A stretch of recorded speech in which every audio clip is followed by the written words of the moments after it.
When we inspect the outside of a house, first thing we're looking at is we're looking at the siding. This particular house has vinyl siding.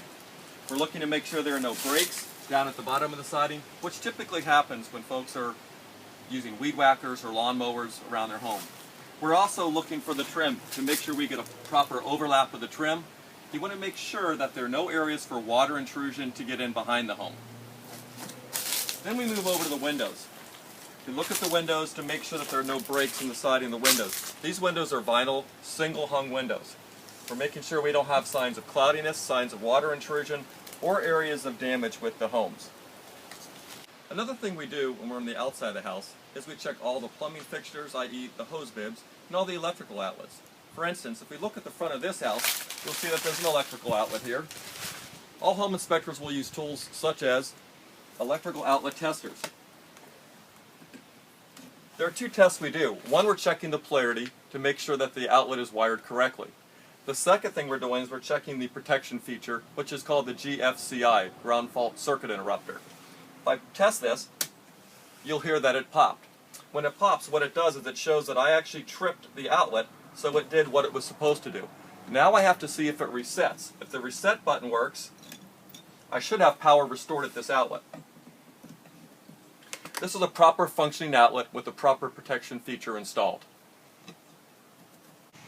While inspecting the outside of the home, including the roof, one of the important components we look at are the flashings. Flashings are the transition from the roof surface to the home and around things such as skylights and vents. You'll see here that the flashing has a large gap in it. This gap in the flashing here will allow water to easily pass through and get into the home. The flashing should have been tucked underneath the siding. In this case, they took the easy way, laid it on top, and then just ran a bead of caulk along the top of it. It should be removed and tucked underneath to properly protect this home from water intrusion. Part of the inspection of the siding of the home is looking for areas where it's been breached or damaged and water can potentially get in. As you'll see, we have a fairly significant area of damaged vinyl right here. This is generally caused by somebody using a gas grill too close to the home. They lift the hood up, the hood's hot, and very quickly it starts to melt.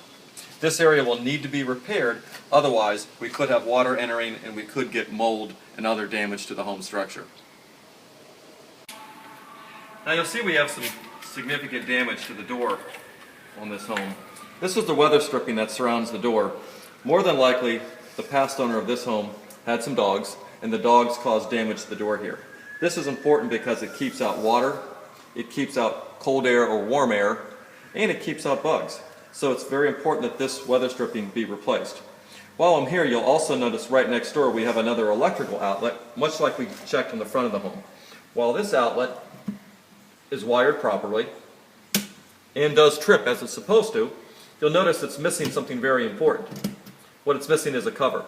Without a cover, it will very easily rain in this outlet and it will constantly trip it because of the water exposure.